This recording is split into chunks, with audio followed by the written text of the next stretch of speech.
Hello everyone, my name is Thomas Cecily Jr., aka Mustached Tom, and welcome to my review of Cold Pursuit, featuring Liam Neeson. So, I saw a commercial for this trailer, and it looked a little bit interesting enough to check out, and when I saw it, I was a little bit disappointed, particularly with that ending, but I will get there. Um, and I'm going to say it right out of the gate. I think Liam Neeson is starting to show his age. I'm just saying. In terms of action, this one isn't as quite as action-packed as some of his other action movies, like Taken and the two of the ones where he's on the airport, or airplane, I should say, and even in Taken 2 or 3. I think that the action in this movie, because this is a very similar type of movie to those, I feel, in regards of what type of action you should be expecting, and it is severely toned down. So I do think that, again, as hard as it is to hear, I think Liam Neeson's age is, once again, sort of getting to him. Um, so that is unfortunate, but with that being said, let's talk about this movie.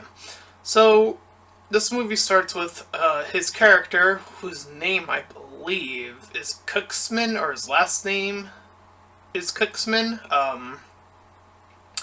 But I mean, it is just the same ish type character. I'm just gonna call him Liam because I honestly don't know what his real or his name in the character, his name in the movie is. So his first name anyway. So I'll just call him Liam for the point of simplicity's sake. So anyways, he's giving this speech and he's talking about how he's like this sort of average guy who just happened to win an award for like helping out. And we see a cut to an airport where this young man is kidnapped and he tries to fend off and ends up getting out. So the person who is getting shot at, and then we cut to another son of this rich guy who ends up being our main, or one of our main villains, I suppose. I just called him the rich guy. I honestly never learned his name either, to be honest. There are actually a lot of characters in this movie, surprisingly, and I learned none of their names, even though most of their names appear when they die afterwards in this little cross, and it says their name, and then their, like, code name underneath. I was like, nah, I'm not even gonna bother. So apologies in advance for the random names I'll be creating along the way if that happens to be the case, or descriptors at the very best. So anyways, we cut to two people who are in a car letting out of a body of a person that they have killed. We cut back to Liam Neeson's character and this woman who we find out is his wife, drifting towards him, and he picks her up. They find out that their son is dead, and they say that the cause of death was a heroin overdose, and Liam's character believes that there couldn't be possibly a way because his son was not a druggie, as they put it. So, it cuts to Liam going back to his building and taking out a gun, ready to kill himself, losing the son of his son had put him in such a state that that was the case, but there happened to be another guy there that mentions that this deal went down, and mentions one of the guys that was a part of this whole situation. So Liam goes to this little party where he follows the yellowed hair man, and yes, that is what I called him in my notes. So Liam starts to punch this guy in the elevator, and that is the amount of action we are going to see at this rate. So he looks up, I believe they called him Limbo or whatever, and Liam chokes out Mr. Yellow to death, learning of the next target. So we cut back to our rich fellow in a car and his son. And then we cut to the police, who are seeing some people smoke, and they seem to be, or one of them's like really chill about like just letting people just get away with like smoking or whatever. Meanwhile, Liam's character shortens his gun to essentially hide it in his jacket that he usually wears. So he goes off to the next target, which is this guy who works at this wedding dress place. I believe his name is Sienna. I think I got that one right. And he starts to use the snow to hide the bodies. Like, he goes up to this little mountain area and then, like, throws them off or whatever. The wife sees that the son had a Facebook, was, like, keeping up to date, and then essentially wants to leave at this point of the movie. So we cut back to our rich man, who's the father of the second smaller son that I kept mentioning, and we get to learn a little bit more about him and how he wants to control his son's diet. And the wife that he had is fighting for custody of said son. So, the rich son has like some cool, slightly bigger guy looking out for him. Meanwhile, we cut to Liam chasing a van down, most likely one of the next targets, and then snow plows the entire truck after punchies and dealing with that. So Liam gets to the front, takes out the driver with the punchies, and then next is, I believe his name was Santa, I want to say, I don't know. So he looks for someone named Grace. So he goes to his house. He mentioned,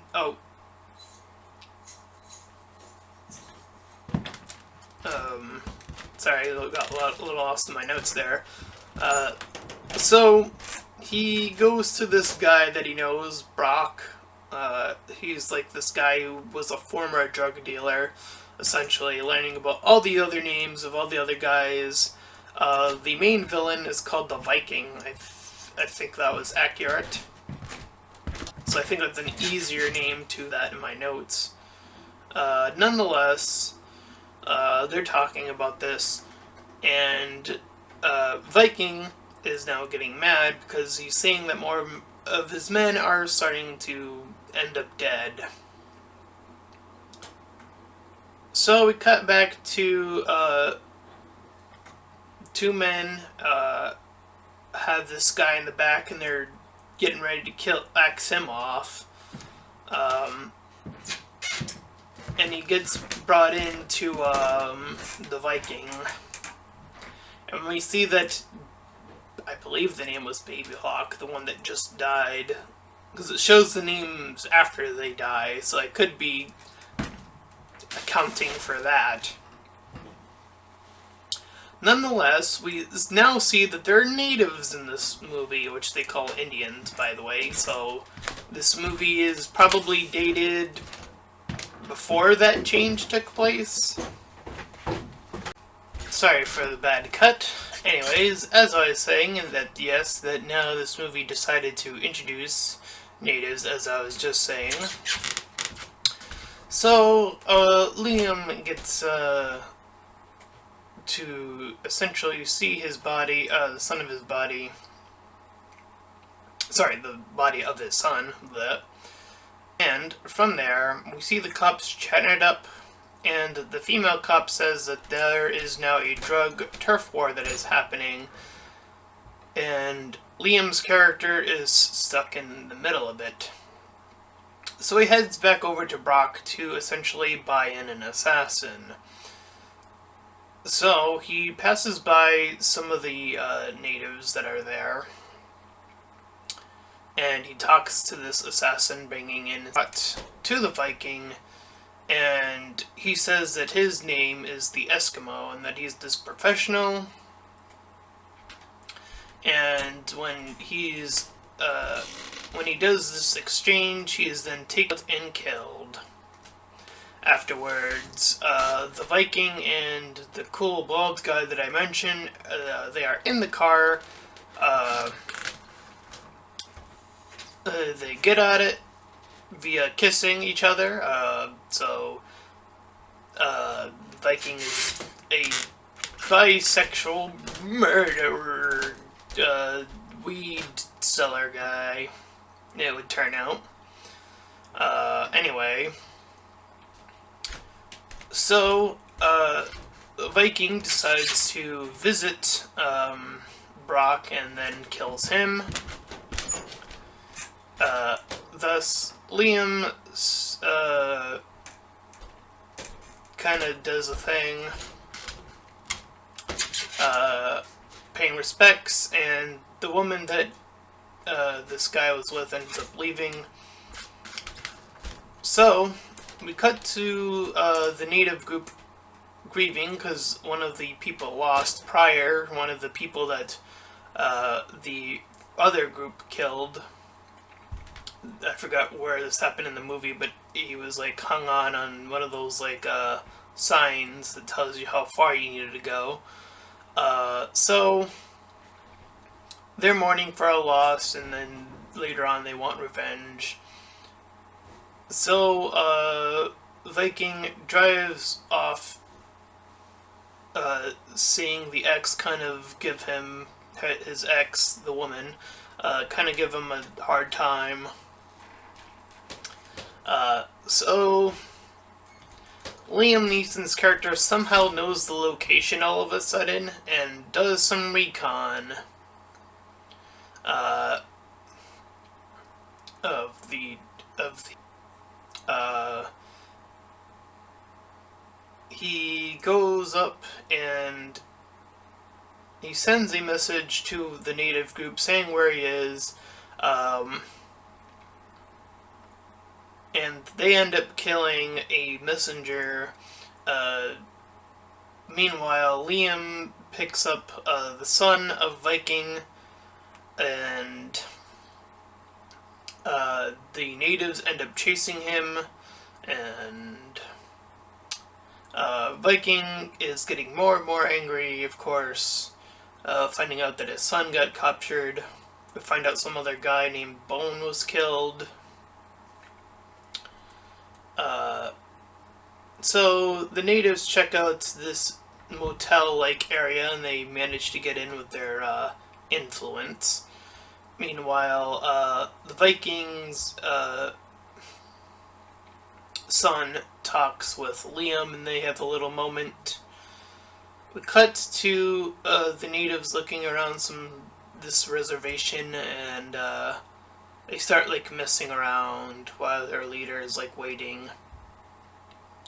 So we cut to Liam getting ready with a sniper rifle, and he calls Viking to his current location, and he ends up moving.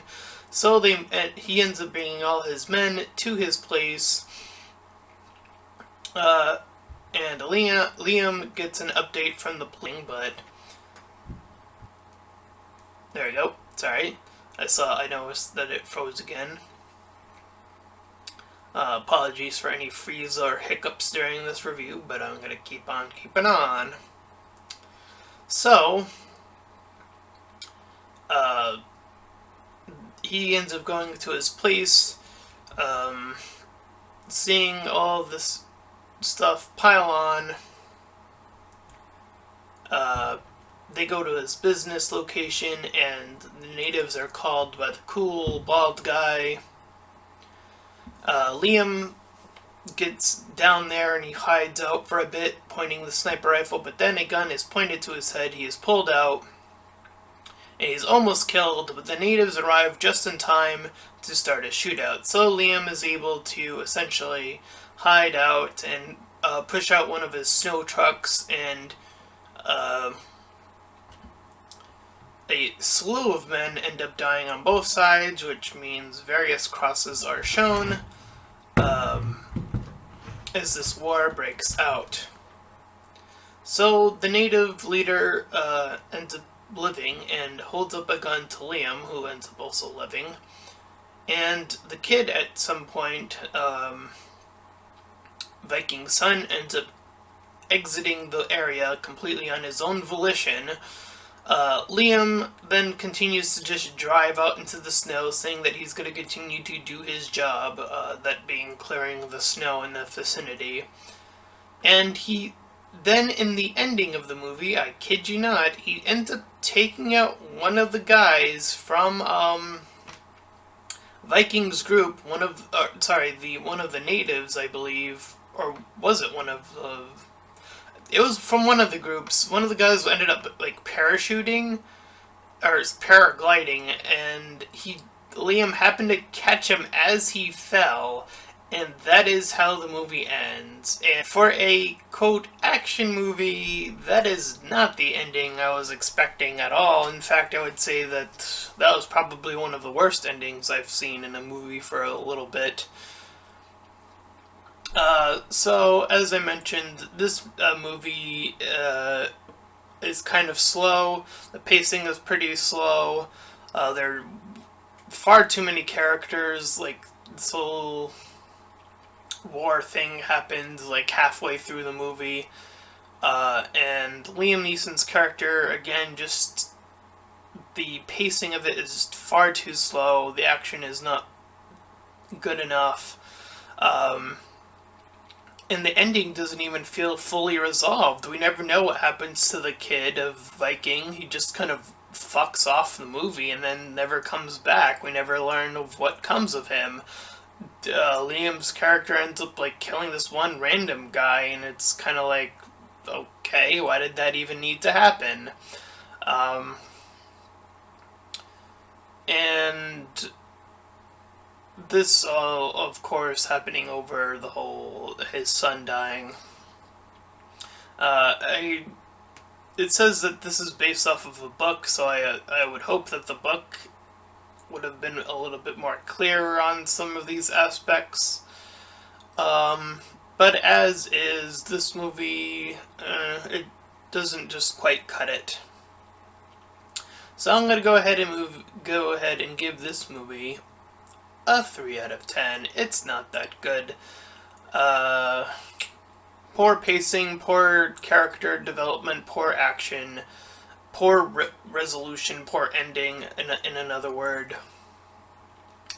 And that is my review of Cold Persuit. And if you enjoyed this review, then please feel free to like, comment, and subscribe, and check out that link in the description. The first link will head you over to my Discord channel. Please feel free to come on by. And the second one will head you over to my Patreon page. Any donations are greatly appreciated. And until next time, everyone, bye-bye.